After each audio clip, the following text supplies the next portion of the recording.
자, 우리 하나님의 말씀을 보도록 하겠습니다. 하나님의 말씀은 열왕기상 18장 41절에서 46절까지 우리 다 같이 읽도록 하겠습니다.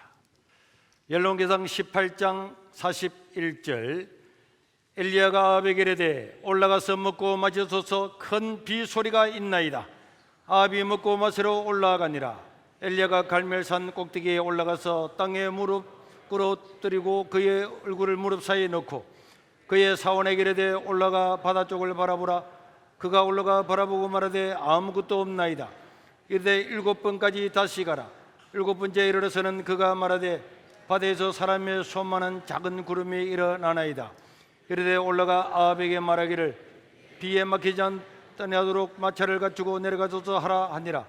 조금 후에 구름과 바람이 일어나서 하늘이 캄캄해지며 큰 비가 내리는지라. 아합이 마차를 타고 이스라엘로 가니 여호와의 능력이 엘리야에게 임함에 그가 허리를 동이고 이스라엘로 들어가는 곳까지 아합 앞에서 달려갔더라. 아멘.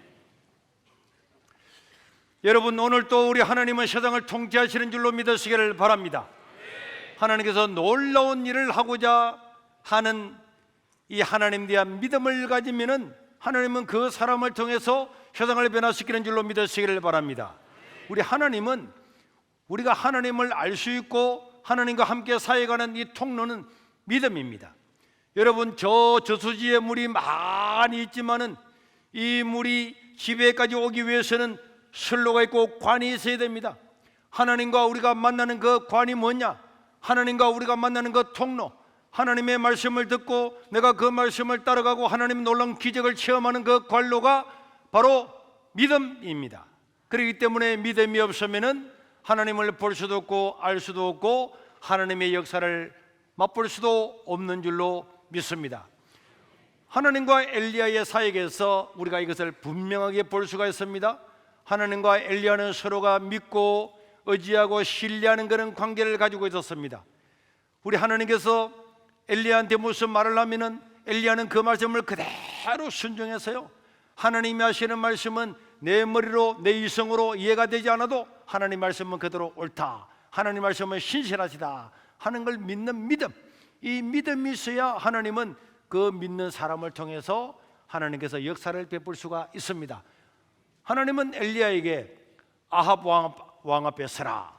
여러분, 지금 아합 왕은 선지자를 다 때려 죽이는 사람인데 아합 앞에 서라고 하니까 엘리야는 아멘 하고 아합한테 서서 내 말이 없으면은 앞으로 수년 동안 비도 없고 이슬 도 없을 것입니다, 이렇게 이야기를 했어요. 그러고 난 다음에 어디에 숨을까요? 그릿 시내가에 숨으라. 그릿 시내는 아주 조그마한 시내물입니다. 물이 말라버리면 거기서 도망갈 데도 없고 굶어 죽습니다. 그런데도 엘리야는 하나님의 말씀이 임하니까 그대로 가서 그릿 시내가에 가서 있습니다. 그랬더니 초등일부 그릿 시내가에 숨어 있었더니 엘리야에게 누가 와가서 떡과 고기를 줬는지 아는 사람? 우리 똑똑이들 손 들었네. 두 사람 들었습니다. 다 같이 또 시작. 까마귀 맞았습니다. 까마귀. 우리 두 윤두색 녹색 옷 입은 우리 두 친구는 예배 마치고 목사님한테 오면은 아이스크림을 드리도록 하겠습니다. 까마귀가 왔어요. 여러분, 하나님의 말씀을 따라 행하면은 믿을 수 없는 일을 하나님께서 이루시는 줄로 믿으시길 바랍니다. 또 하나님은 사라밧 떼게로 가라. 너를 공개하고 너를 먹일 사람이 있을 거다. 그래 갔는데 사라밧에 가보았더니 초등이부 사라밧에 가보았더니 그게 누가 있었어요? 1번 삼성전자 이재용이가 있었다. 2번 애플 회사가 있었고 뭐가 있었습니까? 거기에 가부가 있었지. 가부. 초등 3부. 가부 중에서 어떤 가부가 있었습니까? 가부 중에서 어떤 가부가 있었어요? 어떤 가부가 있었어요?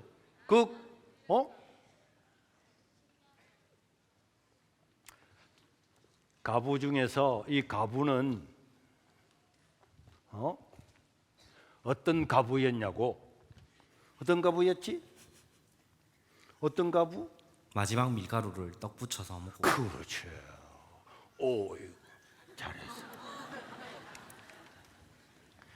마지막 기름과 밀가루로 밥 해 먹고 죽으려고 가난하고 너무 가난한 가부를 만나.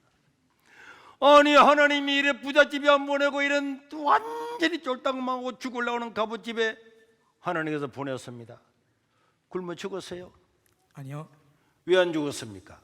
하나님께서 그 떡과 기름을 이제 마르지 않게 때문에. 밀가루와 기름을 기근이 끝날 때까지 계속적으로 공급했기 때문에 그 떡을 매일마다 해먹고 살았습니다. 맞았어요? 네. 그렇습니다. 하나님의 말씀을 따라 행하면은 사람이 볼 때는 우와 어쩌고 굶어 죽으려고 하는 가부를 만났네, 하나님 이럴 수가 있습니까? 그렇게 할 필요가 없어요. 하나님은 세상을 통치하십니다. 하나님은 성도들에게 필요한 것들을 공급하시는 줄로 믿으시길 바랍니다. 이걸 그대로 믿었기 때문에 엘리야는 여기 가라면 여기 가고 저기 가라면 저기 가고, 그러니까 하나님께서 엘리야와 함께 역사를 하고 하나님과 함께 사역을 이루는 그런 하나님의 사역자가 될 수가 있었습니다. 오늘 저와 여러분들도 우리가 하나님 아버지 앞에 놀랍게 쓰임받고 하나님의 놀라운 사역을 하려고 하면은 하나님은 누구든지 그와 함께 해주십니다. 그런데 하나님과 함께 하려고 하는 사람들은 하나님을 신뢰하고 믿어야 되는 거예요. 하나님이 하시는 일을 동의를 하고 하나님 할 수가 있다는 걸 믿어야 하나님까지 갈 수가 있는데, 갈 때 못 기다려요, 못 믿어요, 하나님 믿을 수가 없어요, 하나님 정말 내일 먹을 걸 주겠습니까? 의심하고 불안해하고 걱정하고 염려하면은 하나님 그 사람 데리고 다니는 게 짜증스럽단 말이에요. 그러나 하나님께서 말씀하시면 모세야, 네 지팡이를 가지고 홍해를 가르치라 그러면은 아멘 하고 홍해를 가르쳐야 됩니다. 그런데 옆에 있었던 지파의 두령들이 나와서 모세 선생님, 지팡이를 가지고 가르친다고 바다가 갈라집니까? 절대로 하지 말아요. 그런 말 들으면 안 돼. 하나님께서 말씀하시면 하나님께서 책임질 줄로 믿고 실행하는 사람, 그 사람과 하나님은 함께하는 줄로 믿으시기를 바랍니다. 그래서 오늘 우리 본문에 보면은 41절에 보면 하나님께서 이렇게 말씀을 하십니다. 엘리야가 아합에게 이르되 왕이여, 하나님이 내게 말씀하셨는데 이제는 3년 6개월 동안 기근이 왔지만은 이제는 먹고 마셔도 됩니다. 왜 먹고 마셔도 됩니까? 큰 비의 소리가 있나이다. 시작. 큰 비의 소리가 있나이다. 시작. 큰 비의 소리가 있나이다. 다시 시작. 큰 비의 소리가 있나이다. 아직도 굶주리고 기근이고 하늘에는 쨍쨍쨍 3년 6개월 동안 햇빛만 쨍쨍쨍 쬐었는데 큰 비의 소리가 들린다고 말하니까 이놈 미친놈이 아닌가 그런 말하지만은 우리 하나님은 3년 6개월 동안 닫았던 하늘도 열리게 하고 큰 비를 내릴 수 있는 분이 하나님이십니다. 이게 하나님의 약속이었어요. 이제는 내가 큰 비를 주겠다. 바알과 아세라 선지자들도 다 죽였고 이제는 내가 큰 비를 주겠다. 하나님께서 비를 주시겠다고 하면 주시는 줄로 믿으시기를 바랍니다. 그리고 하나님은 자기 자신이 하는 이 일을 그냥 하는 것이 아니고 이것이 하나님께서 하셨다는 것을 알려주기 위해서 하나님의 종들에게 먼저 알려줘요. 엘리야야, 이제는 내가 비를 내려줄 거다. 큰 비가 올 거다. 걱정하지 말아라. 3년 6개월 동안 메말랐던 모든 대지에 비가 내려서 물이 조금도 부족하지 않게 해줄 거다 하면서 엘리야한테 먼저 말씀을 해 주었어요. 그러니까 엘리야가 그 말씀을 듣고 아합 왕한테 가서 그 이야기를 했습니다. 이루어지고 나면은 우연하게 비가 내린 것이 아니고 하나님께서 하늘을 닫으시고 하나님께서 하늘문을 여셨다는 것을 보여주시기 위해서 하나님은 자기 종들에게 먼저 알려주십니다. 여러분, 하나님은 노아에게 말했습니다. 노아야, 방주를 만들어라. 120년 후에는 이 땅을 물로 심판할 것이다. 아브라함아, 소돔과 고모라를 내가 멸망시킬 거다, 다 알려주었습니다. 하나님은 선지자들에게 알려주었어요. 유다가 범죄하면은 바벨론 나라가 쳐들어와서 포로로 잡아갈 거다. 어떻게 잡아갈 거냐? 그들 몸소 보여주고 그런 것들을 행동으로 선지자들에게 다 보여주었습니다. 그리고 난 다음에 그것이 이루어지고 난 다음에 하나님이 하셨구나, 하나님이 우리를 징계하셨구나, 우리가 회개하면 또 하나님 우리를 돌이키시겠구나, 이걸 보여주기 위해서 하나님은 미리 말씀을 하십니다. 오늘 또 하나님은 우리에게 말씀하시는 줄로 믿으시길 바랍니다. 어떤 사람은요, 그는 구약에는 하나님께서 말씀했지만은 신약에는 말씀하지 않습니다. 아니, 구약에는 하나님께서 말씀하시고 신약에는 왜 말씀하지 않습니까? 지금도 다 말씀하십니다. 아모스 3장 7절에 보니까 주 여호와께서는 자기의 비밀을 그 종 선지자들에게 보이지 아니하고는 결코 행하심이 없다, 그렇게 말씀을 하고 있습니다. 오늘 저와 여러분들의 인생 가운데도 마찬가지입니다. 크게는 나라와 민족과 국가를 위한 이런 것들도 하나님께서 다 알려주시지만은 여러분들 각 개인의 인생에도 하나님은 개입하여 주셔서 여러분들의 갈 길을 인도하여 주시고 말씀해 주십니다.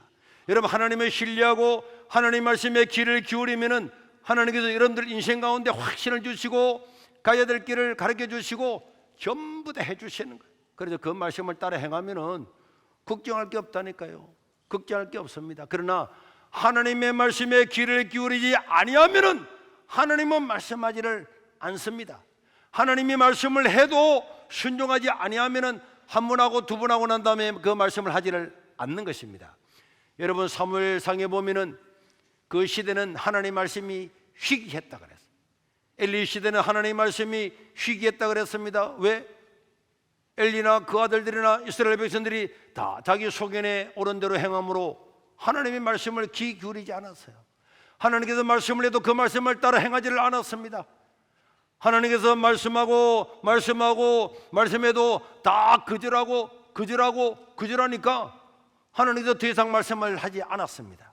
그러나 여러분, 어린아이지만은 사무엘은 어린아이지만은 젖을 떼고 난 다음에 성전에 가서 늘 기도하니까 하나님께서 무엇인가 말해주고 싶은데 말해줄 사람이 없는 거예요. 제사장도 그 아들들도 아무도 하나님의 말씀을 들을 사람이 없는데 아주 어린 우리 오늘 성리 유치부 라서 갔구나. 7살짜리 아이라도 하나님 아버지 앞에 기도하면은 다른 사람들은 전부 다 다른 데 관심을 가지고 하나님의 말씀에 귀를 기울이지 않는데 사무엘이 하나님 말씀에 귀를 기울이니까 하나님은 사무엘에게, 자는 사무엘에게 사무엘아, 사무엘아, 사무엘아, 사무엘아 4번이나 불러서 사무엘에게 이 나라가 어떻게 될 것인지에 대해서 다 말씀을 해주는 거예요. 제사장에게 말씀해 주지 않았던 그 이야기를 어린 사무엘에게 이야기를 다 해준 것을 여러분 알게 될 겁니다. 그렇기 때문에 오늘 저와 여러분들은 하나님 말씀에 귀를 기울이고 살아가면은 하나님께서 우리 인생에 가는 길에 빛이 되어 주시고 내 발의 등이 되어 주셔서 우리는 아무리 세상에 캄캄해도 걱정할 것이 없는 줄로 믿으시길 바랍니다. 다윗이 하나님을 신뢰하고 믿음으로 살아가니까 사망의 엄청난 꼴짝이라도 나는 걱정하지 않는 거예요. 하나님이 거기도 계시고 나를 지켜주실 것이다. 나는 여호와 때문에 부족함이 없습니다. 이런 우리의 신앙 고백이 나오게 될 줄로 믿습니다. 하나님은 비가 올 것이다, 비가 올 것이다 이렇게 엘리야한테 말해 주었습니다. 엘리야가 그걸 못 믿으면요 아합 왕한테 가서 큰 비가 올 것입니다 말할 수가 있겠습니까? 자기가 믿어지야 말하잖아요. 외칠 수가 있겠습니까? 오늘 우리 어려운 삶 속에서도 마찬가지입니다. 하나님, 내가 지금까지 노력하고 수고하고 살아왔는데도 되는 게 없었습니다. 있는 거는 빚밖에 없습니다. 가정에도 되는 게 없습니다. 그런데 내 인생에도 큰 비가 오듯이 인생의 변화가 될 수가 있겠습니까? 안 될 거야, 안 될 거야. 사람들은 안 된다고 말합니다. 너무너무나 어려운 삶 속에 더 이상 모든 희망이 다 사라져버렸는데 뭐가 되겠습니까? 더 이상 희망이 사라져버리고 아무것도 없는데 어떻게 모든 일이 일어나게 되겠습니까?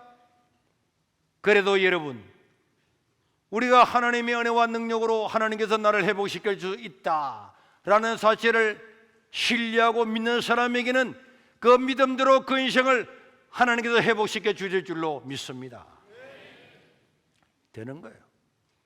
되는 겁니다. 그런데 이것이 너무나 신비해요.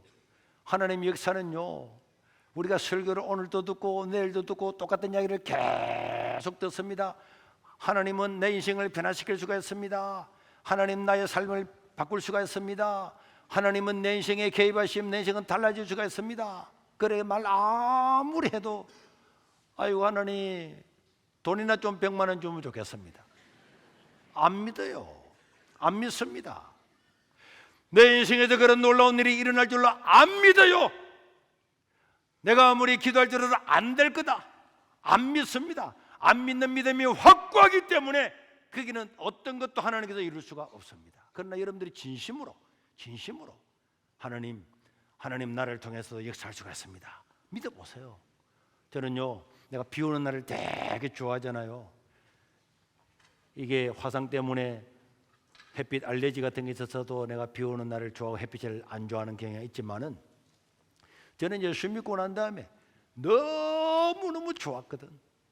와, 하나님이 우리 아버지면 나는 인생에 걱정할 것이 없는구나. 아버지가 없으면 어때? 가난하면 어때? 오늘 때거리 없으면 어때? 그렇게 막 찬양하고 그렇게 하는데 비가 오잖아요. 비가 소나기가 쫙 내리면은, 소나기가 너무너무 많이 내리면요, 안개 낀 것처럼 그냥 뭐 이렇게 되는 거예요.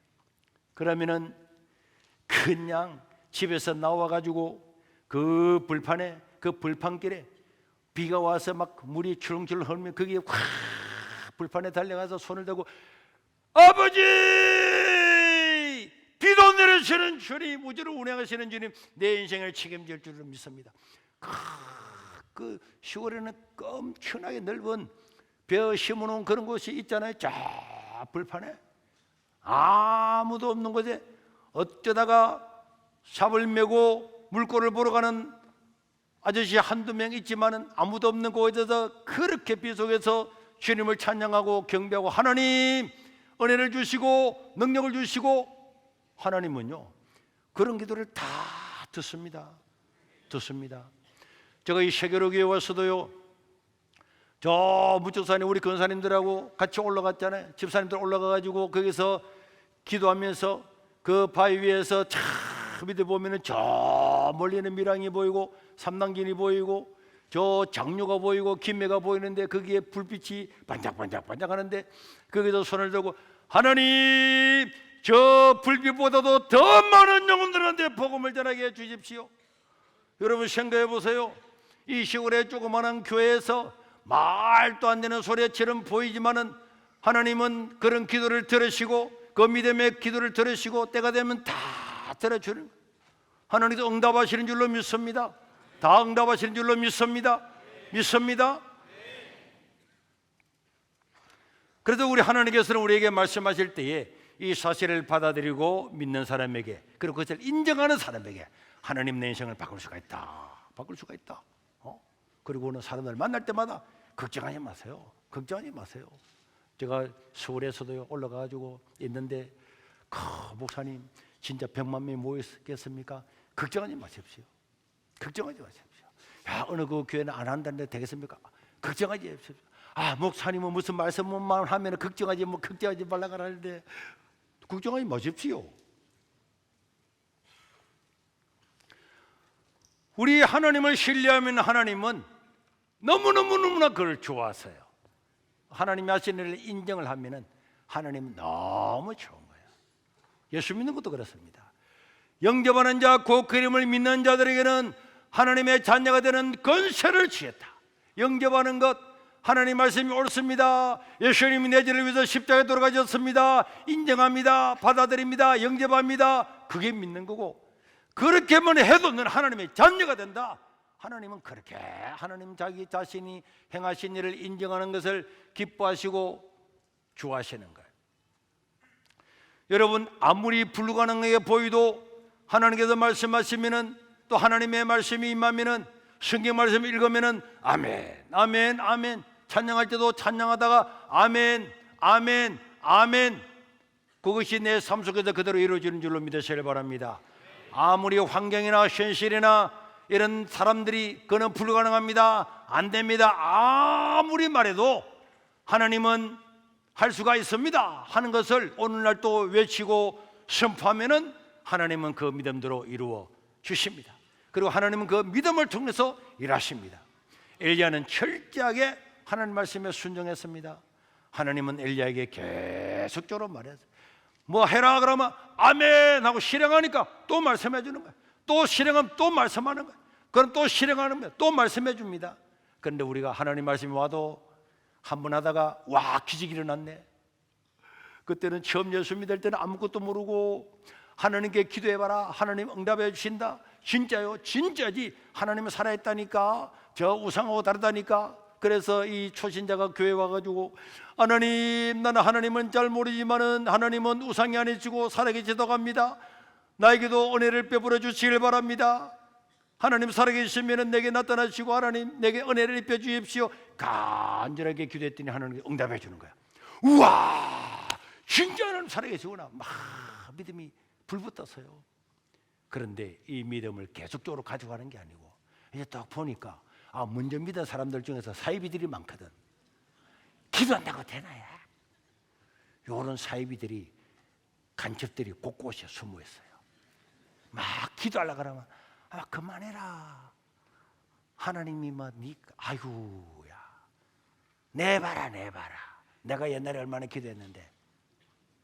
요래하는 간첩들이 중간중간에 있어. 거기다가 그 말을 믿고는 불같이 타올랐던 믿음이 사그라져 가지고 아무런 역사가 안 나타나는 거야. 하나님을 끝까지 신뢰하고 믿으면 하나님 계속적으로 말씀하십니다. 변함없는 하나님. 그리고 하나님은 말씀했잖아요. 말씀하고 나면 그대로 이루어지는 것이 아니고 우리의 성도의 기도를 하기를 바랐습니다. 말씀은, 따라합시다. 말씀은 기도를 통해서 이루어 주신다.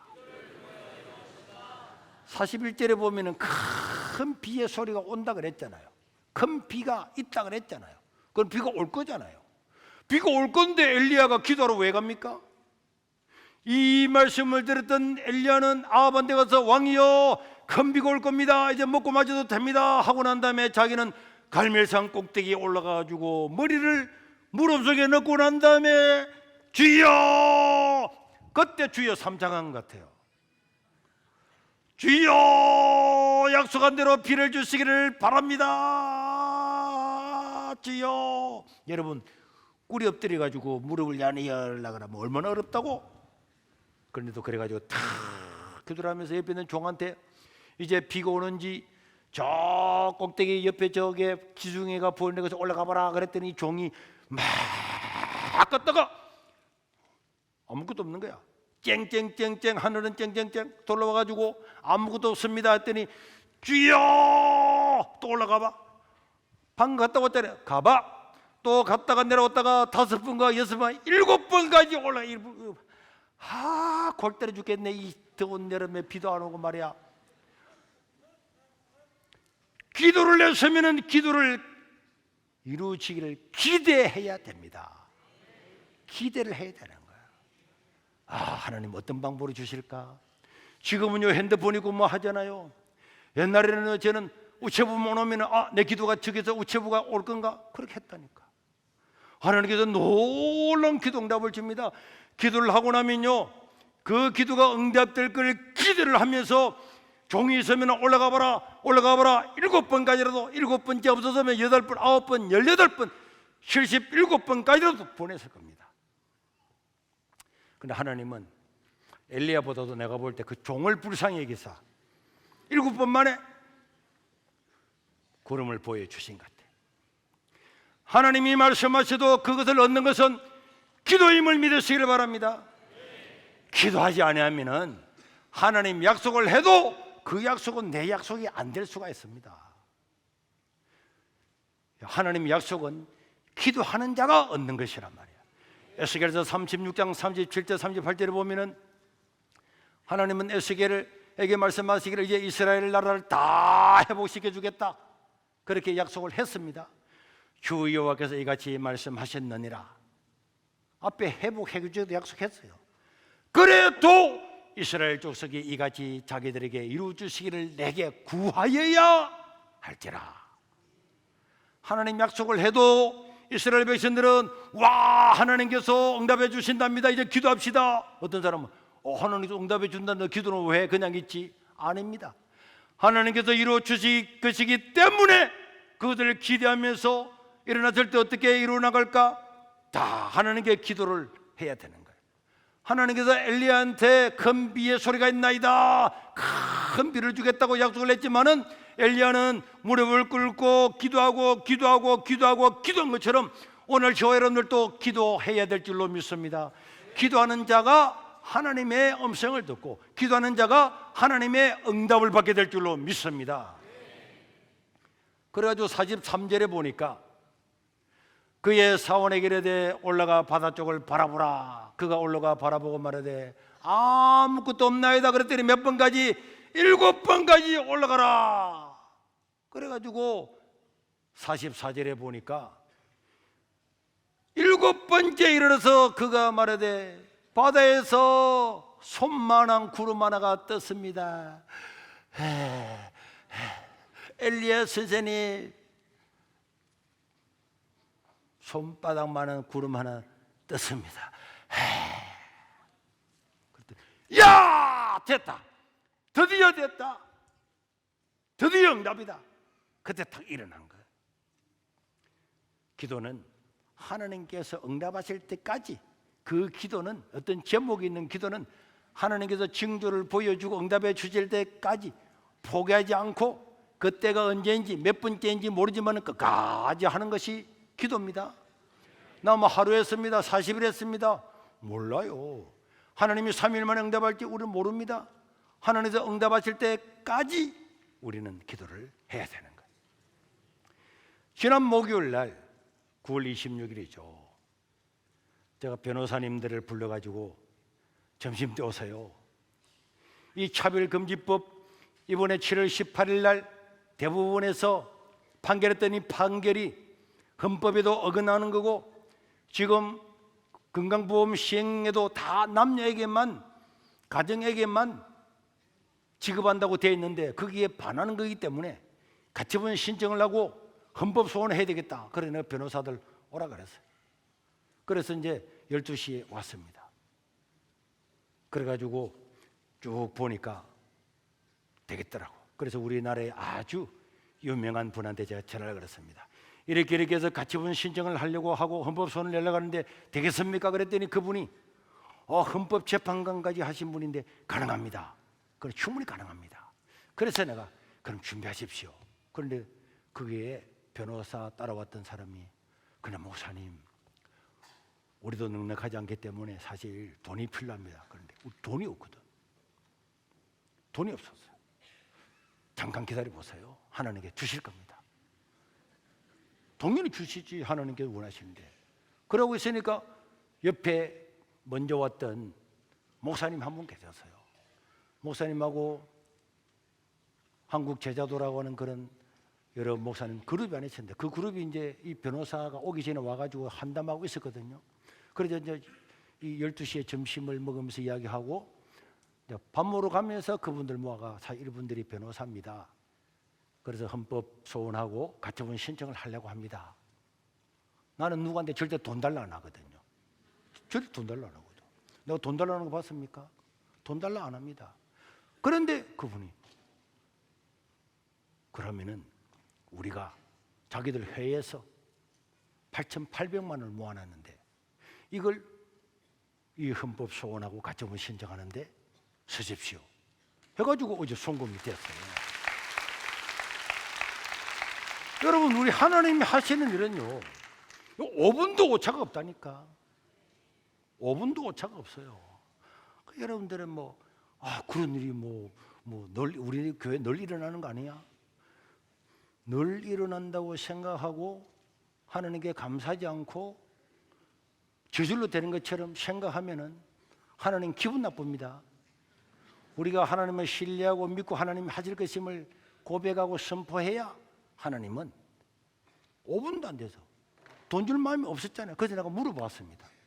아니, 이 큰 돈을 어떻게 주십니까? 했더니 자기들 몇몇 목사님들이 개척을 하려고 돈을 모아놨는데, 그리고 좀 색다른 그런 개척을 서울에 살려고 다 준비하고, 그 목사님도 이미 준비가 다 됐대요. 그래서 목사님 목회를 하기로 하고 했는데 목사님이 갑자기 소천하시는 바람에 일을 실행을 못하고 있었다는 거예요. 그리고 원래는 7,800만 원 했는데 사모님이 자기 남편이 돌아가시고 거기서 돈을 조금, 남편은 못했지만 또 더 큰 일하러 돈을 더 보태서 8,800만 원이 남아있었다는 거예요. 그런데 그 자리에서, 바로 그 자리에서 그 목사님들이 언론을 싹 해가지고 우리 이렇게 해가지고 합시다. 그래서 5분 만에 이게 다 이루어지게 되었습니다. 오늘 여러분, 우리는 이런 하나님의 능하신 손길을 경험하고 하나님을 의지하고 나가면은 우리 하나님은 못하실 일이 없는 줄로 믿습니다. 이게 바로 손바닥만한 징조란 말이에요. 하나님 보여주는 거란 말이에요. 와, 우리가 돈도 하나도 없는데 돈도 없는데 어떻게 이걸 하지 하고 있는데 5분 만에 이루어졌잖아요. 이게 손바닥만한 징조입니다. 와, 승리할 수가 있겠구나. 100만 명이 모이기를 하나님께서 기뻐하시는구나. 알 수 있는 그 징조란 말이에요. 하나님이 하시는 일입니다. 여러분, 우리 지난 주간에도 보세요. 우리나라의 각 교단에서 안건으로 올라오지도 않았는데, 원래 교단 총회는요 안건으로 올라오지 않은 것은 다루지를 않습니다. 아무나 해가지고 이거 해주세요, 그 법이 아니라니까.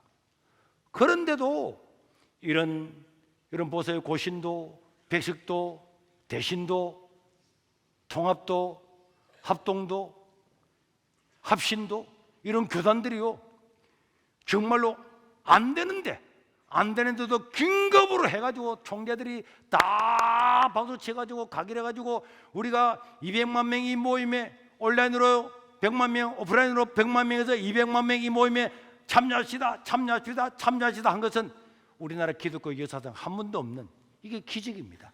이게 바로 하나님이 보여주는 손바닥만한 구름인데, 그 손바닥만한 구름을 보고도 야, 이것은 반드시 이루어진다, 금비의 소리가 있나이다, 대한민국이 달라지고 변화되고 세상이 달라지는 역사가 일어나게 될 줄로 믿습니다. 10월 27일 이전과 이후는 완전히 달라지는 세계가 될 줄로 믿습니다. 이게 참여하는 교회와 참여하지 않는 교회는 교회가 운명이 갈라지게 되고, 그게 참여한 성도들은 자기들 가슴 속에 잊을 수 없는 간증이 될 줄로 저는 믿습니다. 전 세계의 영적인 흐름을 바꾸는 계기가 될 것입니다. 그렇기 때문에 우리는 반드시 여기에 모여야 되고, 모이면 막아질 줄로 믿습니다. 하나님께서 그렇게 계획을 하셔도, 하나님께서 이제 그렇게 하셔서 영적인 흐름을 다 바꾸기를 원하셔도, 하나님이 하신다고 약속을 하셨어도 이제 끝이 아니다 라고 말씀하셨어도 우리가 그럼 하나님 알아서 하시겠지, 아니고 우리가 나가서 외치고 모이고 기도하고 예배하고 회개하면은 세상은 달라지게 될 줄로 믿습니다. 왜 막아야 됩니까? 안 막으면은요 사람 사는 세계가 안 된단 말이에요. 이는 신자나 불신자나 아무 상관없이 이런 차별금지법은 반드시 막아야 될 줄로 믿습니다. 사진을 하나 보면은요, 여기에 다정하게 살아가는 후클렌다라고 하는 사람과 딸이 있었어요. 이 딸이 있었는데, 그런데 이 딸이 어느 날 학교에서 들려오는 소문이 아버지한테 알리지도 않고 알고 보니까 남성이 되는 호르몬 주사를 학교에서 주고 있는 거예요.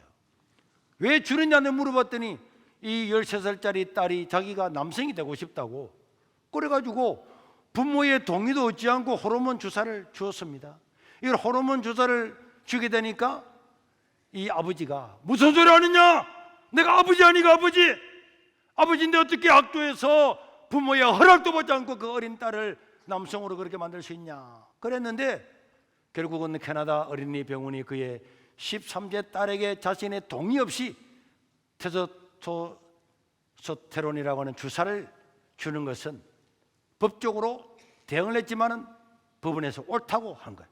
부모 동의와 상관없이 미성년자가 스스로 트랜스젠더가 될 수 있다라고 하는 법원에 내렸습니다. 그러나 여러분, 이 후글랜드는 자기 딸이라 불러야 되잖아요. 자기 딸을 딸이라고 불렀다고. 아니 얘가 13살짜리가 자기가 남자라고 생각하는데 왜 아버지가 딸로 부르냐. 그래가지고 감옥에 갔어요. 감옥에 갔습니다. 이거는 신자든 불신자든, 아니 13살짜리 딸이 어떻게 되겠습니까? 아버지는 기자들이 물었어요. 왜 자꾸 그걸 반대합니까? 우리나라 법에는 부모 동의 없이도 미성년자가 남자가 될 수 있다고 하고 있지 않습니까? 그렇게 말할 때 아버지가 말했습니다. 만약에 저 딸이 앞으로 커서 나한테 묻기를, 아빠, 아무리 우리나라 법이 그렇지만은 나는 13살 어린아이였잖아요. 나는 13살이었잖아요. 내 판단이 다 옳지 않았잖아요. 그러면 아빠가 나를 사랑하면 막아주셔야죠. 그래 말할 때에 내가 뭐라고 대답하겠습니까? 그때 나는 딸아, 나는 최선을 다했다. 그걸 보여주기 위해서 지금도 반대합니다. 그렇게 말하는 거예요. 여러분들 10살짜리가 학교 가가지고 딸을 보냈는데 딸이 남자가 되어 오면은 받아들일 수가 있겠어요? 그 딸을 딸이라 불렀다고 구금시키는 게 이게 차별금지법이란 말이에요. 막아야 되지 않겠어요 이게? 여기 또 사진 하나 볼까요? 영국의 에녹이라는 선생님이 있습니다. 그런데요, 이 사람도 마찬가지입니다. 여학생이 남자가 되겠다는 거예요. 그래서 나는 너를 she라고, 여자라고 부른다. 왜 they라고 중성어로 부르지 않고 여자로 불렀냐? 그래가지고 감옥에서 400일 동안 구금돼. 400일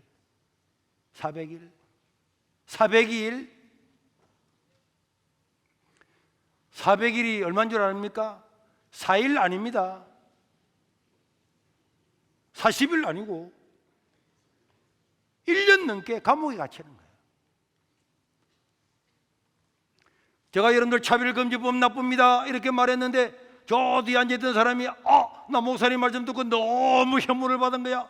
고발하면요 300만 원, 500만 원, 3천만 원 벌금 계속 때려집니다. 그래서 결국은 아무도 말 못합니다. 여러분, 캐나다의 장로교회에서 말 못하잖아요. 목사들이 성경 다 알고 있어도 말 안 하잖아요. 지난번에 미국의 감리교회 보셨죠? 예배 시간에 목사님을 판매시키잖아요. 법이 그렇습니다. 우리는 지금 치열한 전쟁 가운데 있음을 잊어서는 안 됩니다. 엘리야 때만 전쟁을 한 것이 아니고 지금은 정말 성경 말씀을 지켜내느냐 지킬 수 없느냐, 우리의 다음 세대가 하나님 말씀을 아느냐 모르느냐, 하나님을 아버지라 부를 수 있느냐 없느냐, 내 딸이 성전한 수술을 하든지 주사를 맞든지 내가 관여도 전혀 못하는 그런 세계. 4살짜리만 되면은 남성 동성연을 가르쳐야 될 수밖에 없고, 안 가르치면은 사회보장국으로부터 압박을 받고 피해를 받는 이런 사회에 노출시키게 되느냐 마느냐, 이 영적인 전쟁이 오늘 우리에게 있습니다.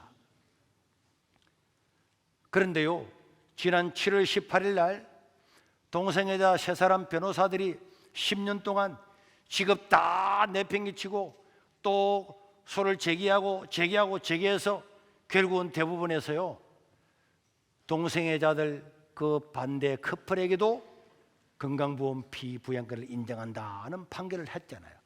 하고 나니까요 이 동생의 자들 사이에서는요 드디어 승리했다, 이거 반대하기 전에 빨리 이것을 집행하기 위해서요 몇 군데에서 건강보험을 신청을 했어요. 자격을 다 서로 갖춰가지고 서울에서도 하고 어디서 전주도 하고 했습니다. 했는데 방금 저기 보면은 신문에 보면은 반려를 했잖아요. 건강보험공단 대부분 판결에도 동성 부부 피부양 등록 접수를 반려했습니다. 왜 반려했을까요? 왜 반려했을까요? 왜 반려했을까요? 아직 뭐가 시행세칙이 만들어지지 않았기 때문에 시행세칙을 만들고 있는 중에 이거는요 판결 난 지 한 달도 안 돼서 자기들은 전부 다 자 빨리빨리 해라 한 건만이라도 되도록 저렇게 노력을 하고 있는데 교회는 아무 생각 없이 그런 판결이 있어서 그런 게 있어서 그래 이래 넘어가는 거는 정말 너무너무나 한심하고 안타까울 수밖에 없습니다. 제가 지난주에 어느 문자를 보았는데 이 문자를 보내온 이 목사님의 이 문자를 보면서 와 정말이다 이런 생각을 했는데 정말 어떨 때는요 이 문자를 보고 오싹했어요. 오싹. 한번 볼까요? 자, 내가 중간에 막 캡처했어요. 더 놀라운 일은 지난 주중에 인천 송도에서 전 세계 복음주의 지도자 5천여 명이 모이는 로잔 대회가 열렸습니다. 로잔 대회는 1970년대 전 세계가 자유주의 신학에 물들어가는 것을 안타까워하며 빌리그레암 목사님과 존 스타트 목사님이 중심되어 만든 1974년 스위스 로잔에서 처음 모여 만들어진 세계 최대 복음주의 단체, 원래는 복음주의 단체였습니다. 4년에 한 번씩 모이는 이 대회에 전 세계 기독교 지도자들이 모여서 세계 기독교의 중요한 방향을 결정하는데 안타깝게도 이 로잔 대회도 그동안 전 세계로 퍼져가고 있는 동성애 물결을 막지를 못했어요. 왜? 유럽이 다 무너졌잖아요. 그러니까 어쩔 수 없이 원래는 복음주의로 시작을 했지만은 다 막지를 못하고 있었습니다. 그래서 이번 송도 로잔 대회도 동성애를 찬성하는 그런 목회자들도 다른 나라에서 참여를 했습니다. 그런데 우리나라에서 많은 단체들이 반대하고 막 그래서 다행히 이번 송도 로잔 대회에서 영적인 분별력이 있는 우리 이조원 목사님의 유기성 목사님 이런 분들이 정말 각고의 노력, 목회의 모든 심의를 기울여서 한국 교회는 동성애가 분명히 하나님 앞에 죄라는 것을 표명을 했습니다. 이거는요, 로잔 대회 자체를 보면 엄청난 일이에요. 전부 다가 유럽이 전부 다 그를 흘러가고 있는데 한국에서 하실 때에 한국의 시민단체나 이런 사람들의 의견을 받아서 밤을 새워가면서 수정하면서 지금 이 동성애로 흘러가는 이것을 이 목사님들이 막아서서 동성애는 죄입니다 하는 것을 문항에 넣었잖아요. 세계적인 대세에 밀려서 목소리를 내지 못하던 그 로잔 대회는요 많은 복음주의 신자들 목사도 있습니다. 그런데도 대세가 그러니까 그건 어쩔 수 없다 인정하고 넘어가자 이러던 목사님들도 한국에 사는 이런 노력을 보고 힘을 얻게 된 것을 믿으시길 바랍니다. 이건 어마어마한 일입니다. 그리고 동시에 다수의 동성애를 옹호하는 사람들의 강력한 반발로 그러니까요 여러분 로잔대 서울 선언문을 보셨죠? 한 군데는 동성애는 죄입니다 했다가 뒤에 보면은 동성애자를 우리가 혐오한 것을 뭐 미안합니다 이런 것도 있었잖아요. 이런 걸 보면은 이게 진짜 문구 하나를 가지고 한국에 있는 목사님들하고 로잔대에 그동안 해왔던 목사님들 이 사람들이 얼마나 치열한 전쟁을 하고 있었던 걸 우리는 충분히 알아야 됩니다. 그리고 그 밑에 보면은 의도하고 계획한 것이 아니지만은 이제 한국 교회는 성령 하나님의 이끄심으로 전 세계 동성애 물결의 마지막을 막아주는 보루가 되어서 거룩한 방파제 역할을 하게 되었습니다. 그러나 이 일은 몇몇 대형교회나 몇몇 기독교 지도자들로 할 수 있는 일이 아닙니다. 한국의 모든 교회들과 성도들이 성령님의 인도하심을 따라 우리 주 예수 그리스도를 중심으로 하나가 될 때만 이것을 감당하게 되는 줄로 믿으시길 바랍니다. 저는 이 목사님의 문자를 받고요, 와, 그렇습니다. 여러분들이 로잔대에 참여했던 사람들을 막 반박하고 배도했다고 하는데 나는 절대로 거기에 동의를 못합니다. 나는 이 목사님의 말씀이 옳아요.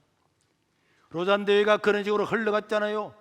그 안에 많은 복음주의 사람들이 있었지만은 서구 사회 갔다가 흘러가는데 그건 막 용인할 수밖에 없는구나, 속은 끙끙할 수 있었는데 한국에서 강력하게 막고 시민단체가 막고 교단에서 막고 막 반대하면서 이 앞장선 우리 이런 목사님들이 앞장서서 밤을 새워가면서 목회의 살을 걸면서 이 동생의 죄라는 그 문구를 딱 박아 넣기까지는요 엄청난 영적인 전쟁이 있는 거고, 반대편에 있는 사람들을 어떻게든 뒤엎으려고 하는 거고, 여기에 맞물려서 또 12.7이 일어나게 된 거잖아요. 이거는 하나님께서 저 목사님 말씀처럼 의도했든 의도하지 않았든 간에 대규모의 전쟁이 일어나고 있다는 걸 보여주고 있는 거고, 우리는 이 영적인 전쟁에서 반드시 승리해서 저 하나님을 버리고 말씀을 버리고 내려왔던 저 서구 문화의 저런 물질을 전부 다 다른 데로 폐기 처분시키고 하나님의 말씀을 새롭게 세우는 제2의 종교개혁이 되어야 될 줄로 믿습니다.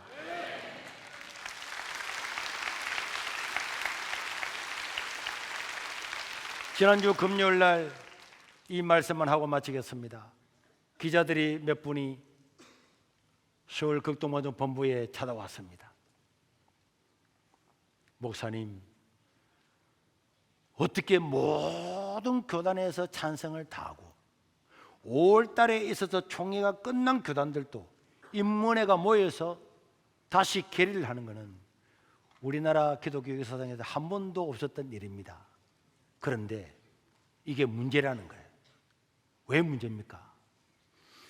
이 정도로 모든 교단들이 다 했는데도 사람이 많이 모이지 않거나, 그리고 말은 그래 놓고 안 모이게 되면은 앞으로는 어떤 모임도 이제는 안 될 겁니다. 이거는 양날의 칼입니다. 성공하면은 한국은 물론이고 세계의 물주기를 바꿀 수가 있지만은, 여기에 사람이 다 참석한다고 교단을 결의해 놓고 참석하지 아니하면은 전 교단이 전부 다 한다고 해놓고 난 다음에 안 모이네. 앞으로 한국 교회는 다시는 어디에 모이자 그런 것이 없어질 겁니다. 이건 굉장히 중요한 말이에요. 그렇기 때문에 이번 12.7은 반드시 모여서 승리해야 될 줄로 믿습니다. 그래서 큰 교회도 작은 교회도 시골 교회도 와야 되고, 어제는 내가 비행기 타고 내려서 전화를 했더니 목사님, 여기는 가파도입니다. 제주도에서도 배를 타고 저 멀리 가 있는데 가파도에도 참여합니다. 소청도에도 참여합니다.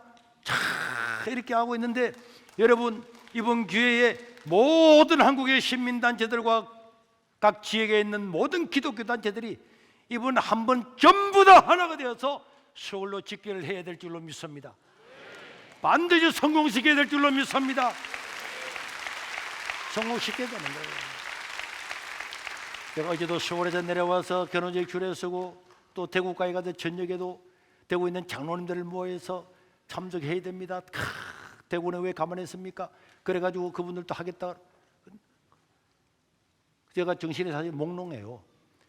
새벽 2시, 3시까지 계속 일을 해야 되죠. 문자도 보내야 되고 이렇게 하는데, 그런데도 불구하고 하나님께서 은혜를 주셔서 어제도 수영로도 오늘 보니까 주보의 한 면 전체다가 다 참여하시다 그러고, 여러분, 수원중앙 침례교도 목사님께 전해드린 목사님, 우리는 대교구에 한 교구에 차량 10대씩을 해가 100대가 올라가는데, 한 교구에 부목사님이 10대를 버스 10대를 못 채우면은 그냥 안 둘 겁니다. 이렇게 해서라도 다 오고요. 우리 친구 있는 군민항 교회도 자기들 교회 전은 다 가고, 그 다음에 못 가는 교회들도, 가난한 교회들도 전부 다 신청하면 다 데리고 가겠다고. 여러분, 이런 열기가 일어나고 소도시에서도, 양산에서도 모이고, 거제도도 모이고, 군미도 모이고, 고성에서도 모이고, 작은 소도시에서도 모든 성시와 기독교 단체들이 전부 다 하나 되어서 일어나면은 이 땅은 달라지고 저 악한 무리들은 다 떠나가고 앞에 로잔 대회 마찬가지로 이제는 대세다, 어쩔 수 없다 이래서 사람들도 다시 힘을 얻어서 제2의 종교개혁이 일어나게 될 줄로 믿습니다. 이 일이 이루도록 여러분들 끝까지 기도해 주시고 협력해 주, 전파해 주셔서 하나님 역사를 이루어야 될 줄로 믿습니다. 우리 이분만 하나님께 기도하겠습니다. 하나님, 이렇게 한국 교회가 전부 다가 전력을 다 쏟는데 만약에 모이지 아니하면은, 이번에 실패하면은 어떤 단체가, 어떤 교회가 막을 수가 있겠습니까? 우리 하나님께서 시작하셨사오니 하나님께서 이루어 주실 줄로 믿습니다. 한국의 모든 교회가 구경꾼이 아니라 다 일어나 그러고 하면 방패가 되고 방파제가 되고 산이 되어서 이 악한 물결들을 막아내고 다시 성경으로 돌아가는 제2의 종교개혁이 일어날 수 있도록 주님 함께하여 주시옵소서. 우리 대한민국 교회를 불쌍히 여겨 주시옵소서. 주여 부르고 통성으로 기도하겠습니다. 주여!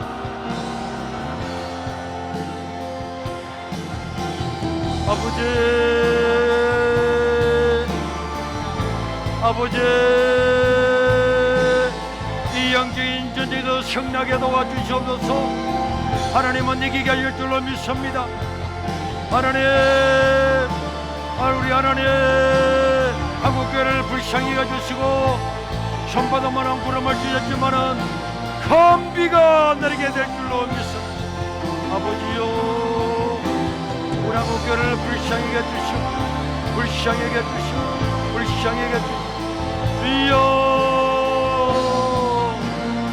주여 건강하게 해주시고 이 나라의 민족을 불쌍히 해주시고 전 세계의 교회를 불쌍히 해주시고 제2의 종교가 일어나게 도와주시오. 오 주여, 주여, 주여, 주여, 주여, 오늘 또 이루시고 행하시고 영광 받아 주시오.